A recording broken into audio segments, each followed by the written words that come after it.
Você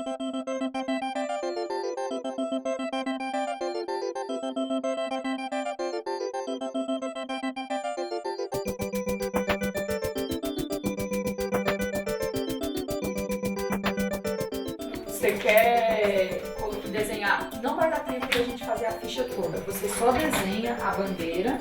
Ah, por quê? Porque a gente ainda tem que fazer a alfabetização fônica. A gente não vai estudar o mundo inteiro num dia só.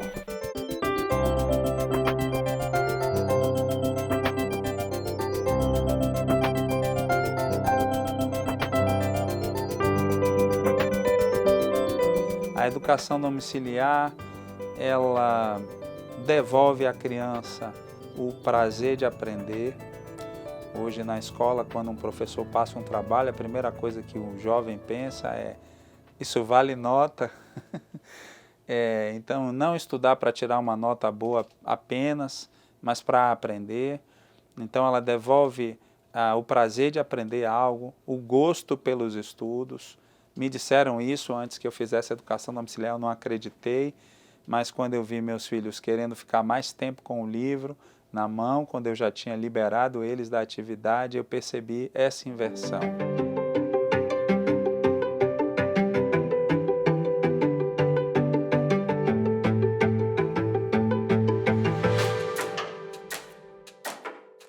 Então, só quero mostrar para vocês aqui, para ilustrar a nossa história hoje. Nós vamos falar sobre a Rainha Victória, ó, lá de Londres. Aqui tem uma fotinho dela. Aqui tem uma foto melhor dela, ó. Olha que legal. Não.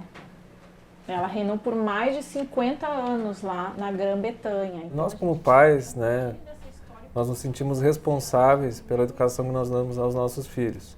Então nós temos a opção ou de terceirizar a educação ou de nós assumirmos esse papel como pais e nós passarmos um conhecimento para eles. Inglaterra, Escócia.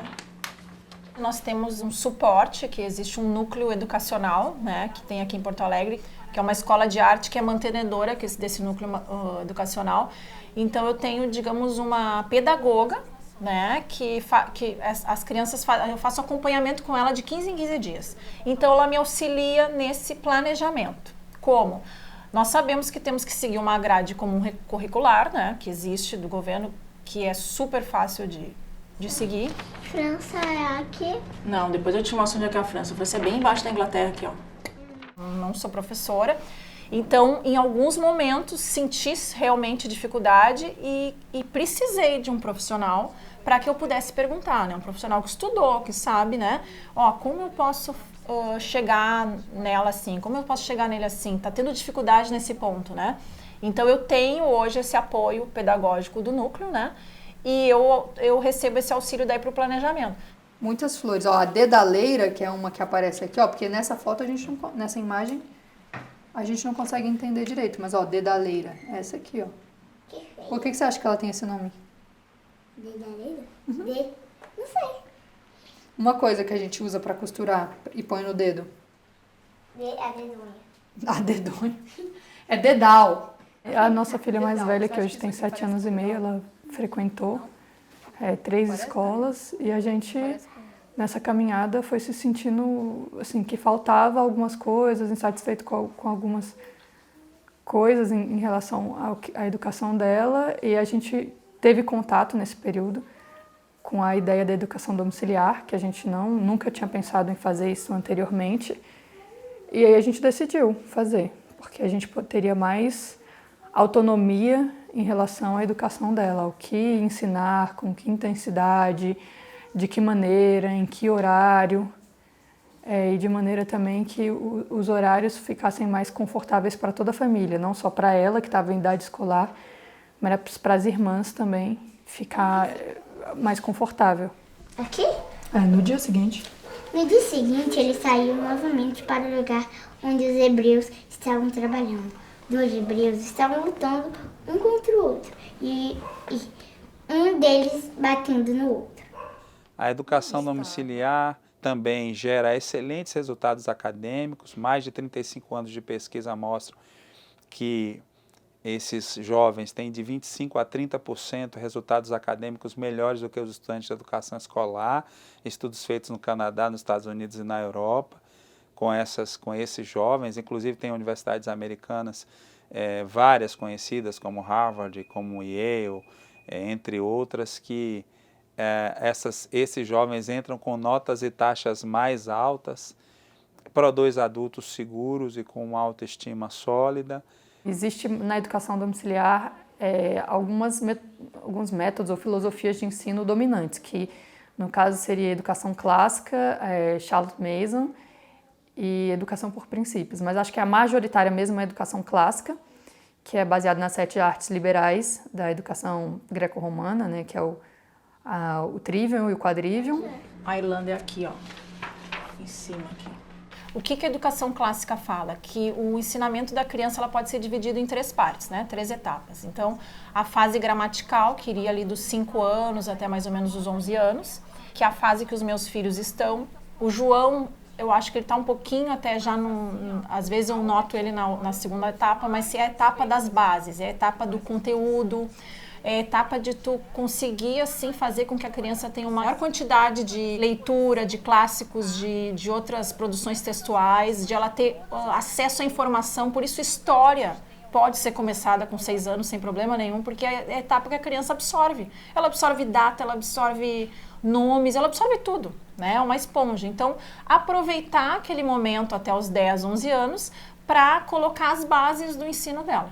E a Charlotte Mason é uma educadora inglesa do século XIX e o interessante é que ela trabalha todas as partes da criança, né? Ela fala sobre fisiologia, de 0 anos, desde o nascimento, ela fala sobre a saúde da criança, sobre a fisiologia, alimentação, sono. Ela tem noções já naquela época de neurociência, então ela já fala como trabalhar o conteúdo, para que ele seja significativo, para que a criança se lembre, para que ele seja vivo. E ela não trabalha com livros didáticos, ela trabalha com a ideia do livro vivo, porque um bom livro, um livro de literatura, ele é vivo, ele traz ideias reais e a criança começa a aprender tudo a partir dos livros vivos. Então, que nem no livro, como o livro representa uma história, ele tem um mundo, né? Tem biologia, tem geografia, tem situações que as crianças estão vivendo, relacionais, né, o que os personagens vivem, e uma série de coisas que vão sendo abordadas. Essa história é sobre quem? Moisés. E ele estava onde? No Egito. Moisés, ele saiu para ver o povo, e aí ele viu um egípcio batendo no hebreu.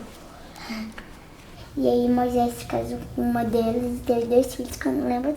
Sim! Então, o nome do lugar onde Moisés fugiu foi morar Midian. O nome do pai das meninas é Jetro. Jetro. Uhum. E o nome dos filhos de Moisés é Gerson e Eliezer. Vamos olhar aqui no mapa onde é que fica Midian. Aqui. Ele saiu do Egito pra Midian. Um lugar que aconteceu a história do sarrafo ardente. Que eu já sei. Agora, olha só, lembra que o que é isso aqui? É a Rosa dos Ventos. Muitas famílias protestantes têm determinados valores a partir das suas convicções religiosas, mas da formação familiar e da manutenção de certos valores familiares que poderiam, em contato com o mundo laico ou mesmo o mundo escolar, ainda que confessional, sofrer alteração e sofrer abalos naquela estrutura familiar. E disso então surge a ideia, a convicção de que o ensino doméstico, o ensino em casa, portanto o homeschooling, poderia ser uma alternativa para blindar, para proteger as crianças que em sua fase de formação poderiam ser expostas a valores, a vocabulários que não atenderiam aqueles princípios familiares. Então, só que nós temos um conflito com a legislação no país que veda essa prática porque a frequência à escola é uma obrigação legal. É uma demanda de setores religiosos que querem que as residências sejam espaço de formação das crianças e não a escola. Primeiro que parte de um preconceito do espaço escolar, da figura do professor e dos demais educadores e submete ou a um pastor, a uma figura religiosa, ou aos próprios pais, a educação, a formação dessa criança. Para mim, isso é também ferir um dos direitos fundamentais da criança, que é o direito à educação, o acesso à escola. A gente lutou muito para que tivesse a universalização das escolas no Brasil, para que toda e qualquer criança, independentemente da sua religião, da sua crença, da sua raça, da sua classe econômica, pudesse frequentar os bancos da sala de aula. Para mim, isso é um retrocesso assim, sem precedentes na educação brasileira, que também parte desse fundamentalismo religioso e de um poder que os pais acabam exercendo sobre as crianças, porque são menores de idade e eles acabam fazendo o que quiserem com elas. Amém. Ajuda? O que você quer de ajuda? A forma como a gente enxerga o mundo, a gente enxerga através do cristianismo.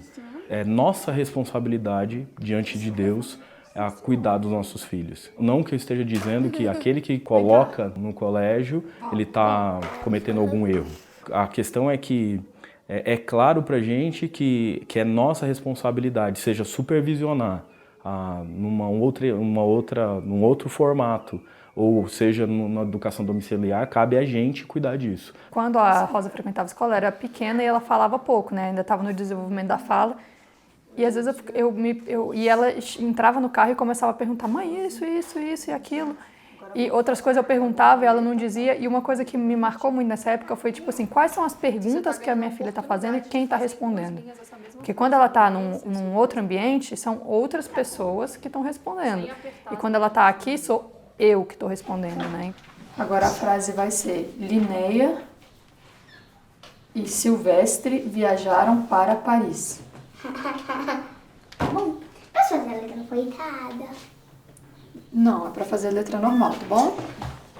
A segunda etapa da educação clássica, que é a lógica, seria a criança tirar as suas conclusões, né? E conseguir distinguir já um argumento, né? O que eu estou lendo que é opinião e o que eu estou lendo que é fato, né? Ela já consegue fazer essa assimilação, que daí isso aí é dos 12 aos 14 anos, claro que com algumas crianças um pouquinho antes, isso não é uma regra, né?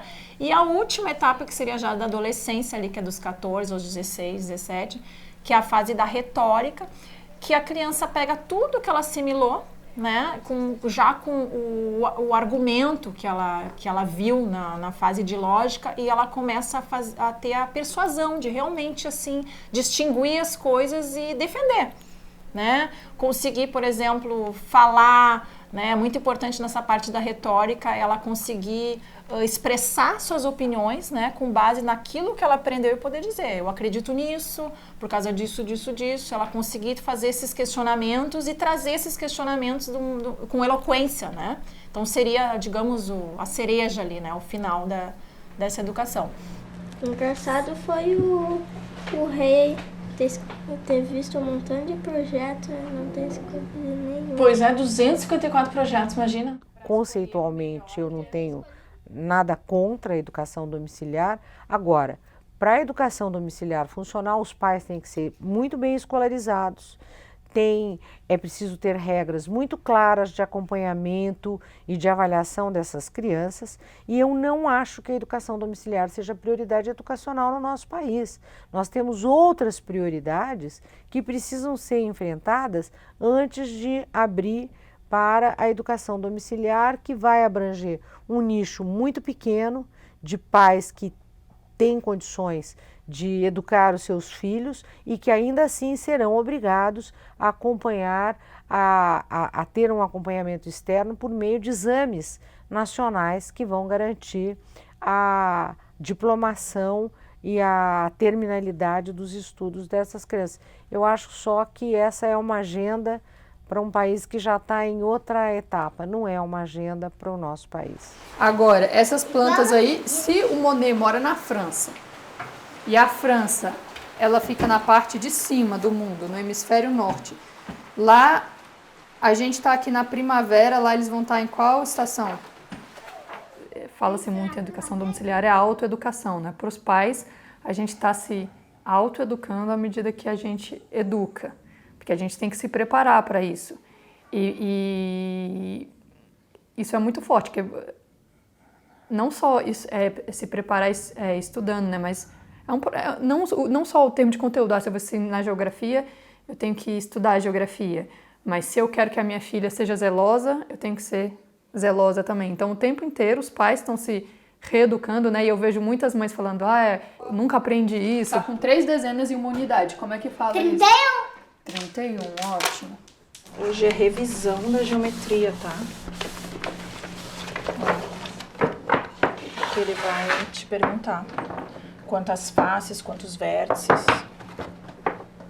Tanto que nós seguimos o material de matemática aqui da Ana Cristina Souza Rangel, né? Que é uma mestre em matemática, ela é bem reconhecida aqui no Rio Grande do Sul. E ela tem uma tese que a criança, desde o início, ela constrói o pensamento numérico, né? Ela fala a construção do número pela criança. Então, ela já defende essa fase lógica lá no início, né? Que a criança, ela vai construir ali aquele exercício que a gente fez ali dos palitos, de ela conseguir ver o concreto para depois ir pro número, né? Pro abstrato. Então, tudo aquilo está criando conexões na cabeça dela, que depois vão virar a base da matemática que ela vai usar para a vida inteira.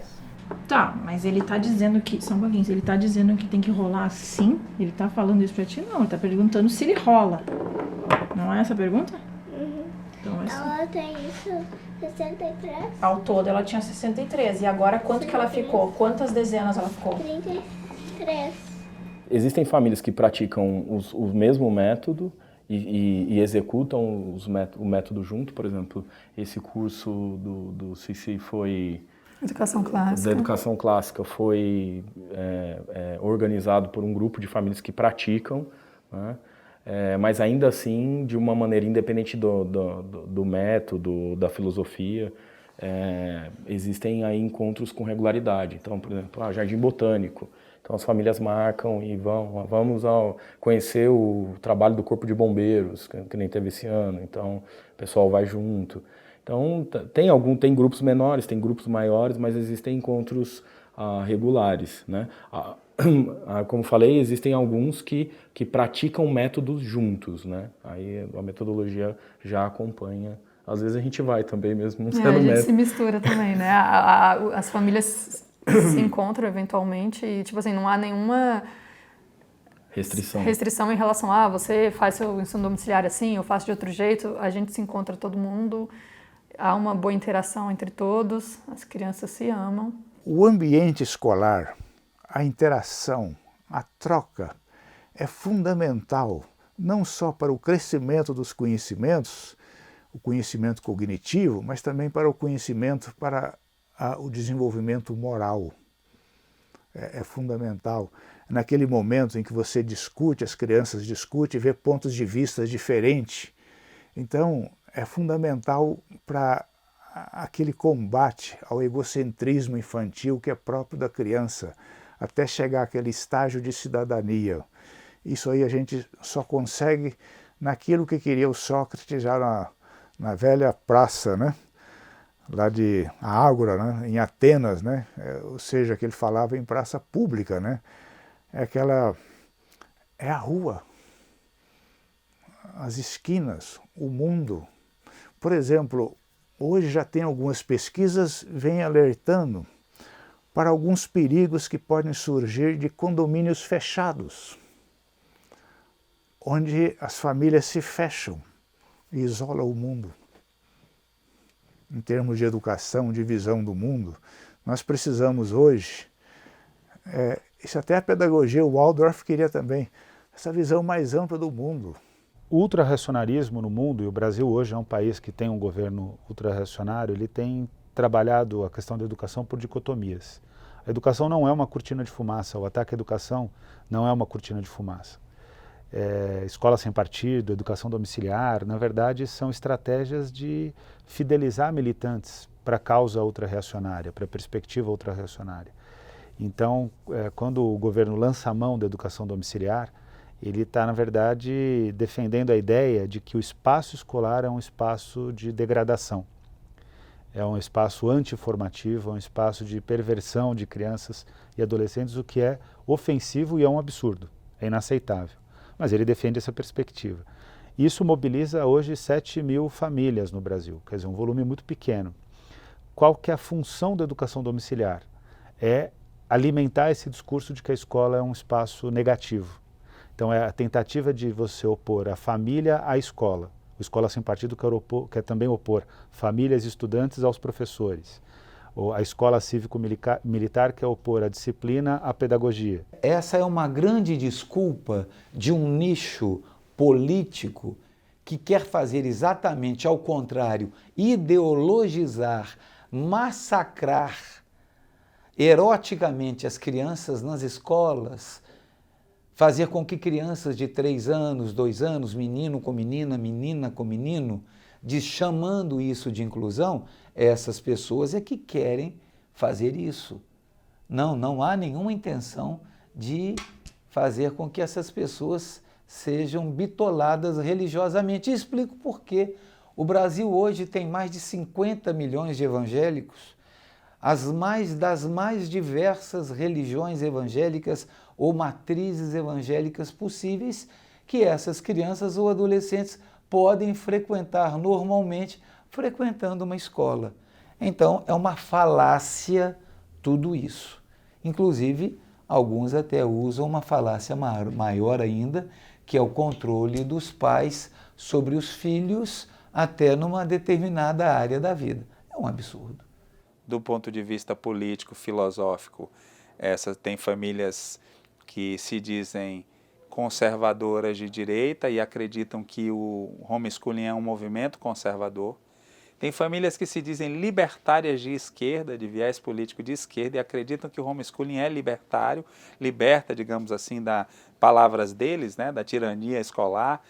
Tem famílias que se dizem anarquistas, tem famílias que se dizem apolíticas. E do ponto de vista religioso, temos famílias budistas, famílias ateístas, famílias cristãs, famílias espíritas, famílias agnósticas. É muito interessante. Às vezes até as pessoas falam assim, mas não é um movimento cristão? Por que tem mais famílias católicas e protestantes? Na verdade, a estatística das famílias educadoras segue a mesma estatística do Brasil. O Brasil tem 80% aí de população de base cristã, católica ou protestante, mais ou menos, e a educação domiciliar segue essa mesma linha, confirmando a estatística da nação, mas não porque seja um movimento religioso. Astros, qual é o mundo em quais rodais por este firmamento? Todos os astros, não chega que eu estudo ao centro disso tudo.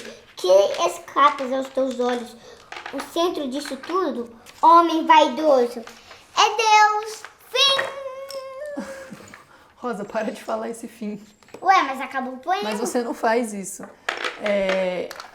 A Lua gira em torno de quem? A Lua em torno da Terra. E a Terra? A Terra em torno do Sol. E os astros em torno de Deus. Quando se fala muito sobre educação, vê-se muito assim, qual é a infraestrutura da escola e qual o conteúdo que é ensinado e qual que é a pedagogia. Mas a educação é muito mais ampla que isso, é formar um ser humano, é formar caráter. Então, qual a maneira que ela lida com tudo, com o próximo, com o material que ela manipula. Então, isso para mim é muito forte hoje em dia também, porque em casa, além do conteúdo, a gente tem a vida doméstica. Então, arrumar a cama, ajudar a sua irmã numa coisa que ela precisa. Então, tudo isso é a construção do caráter, não é simplesmente a educação formal que muitas vezes as escolas oferecem. E eu não posso colocar uma outra pessoa para formar o caráter da minha filha, né? Eu acho que o objeto central desse debate é a segurança da nossa criança, a segurança de que esteja chegando um ensino de qualidade a ela, independente da sua classe social. Porque nós não podemos também fazer uma lei só para as pessoas que têm condição. A gente tem que fazer uma lei para todos.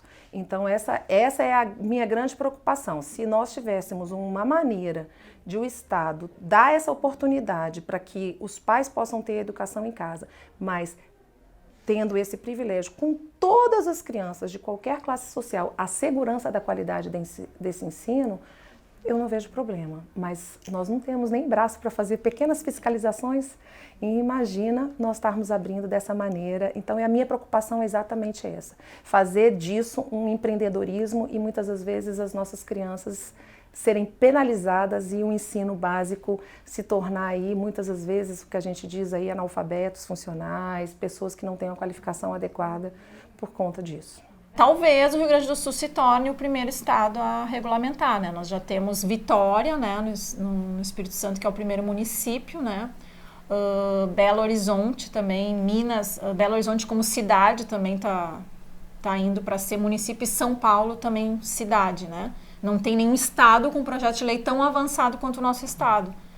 E as famílias aqui todas têm se mobilizado para estar lá junto, né, na Assembleia Legislativa, né? Fazer o lobby com os deputados, conversar. Então, tem sido um trabalho assim árduo, mas que a gente vê que acho que vamos conseguir um bom resultado. Eu acho que é muito importante a gente entender a questão do direito, a questão de que nós não estamos contra a escola, que nós não somos anti-escola, não somos um movimento religioso, nós somos apenas pais que como todos, querem o melhor para os filhos, entendemos que esse é um direito, não queremos nos envolver em discussões ideológicas, porque a educação domiciliar não é uma ideologia, não é uma filosofia fechada, não é a escola em casa.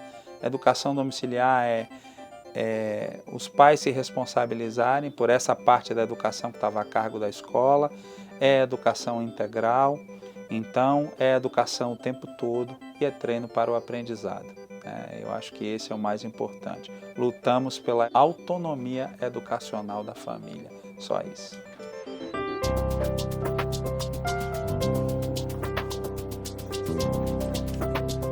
Quer fazer o cálculo do caderno?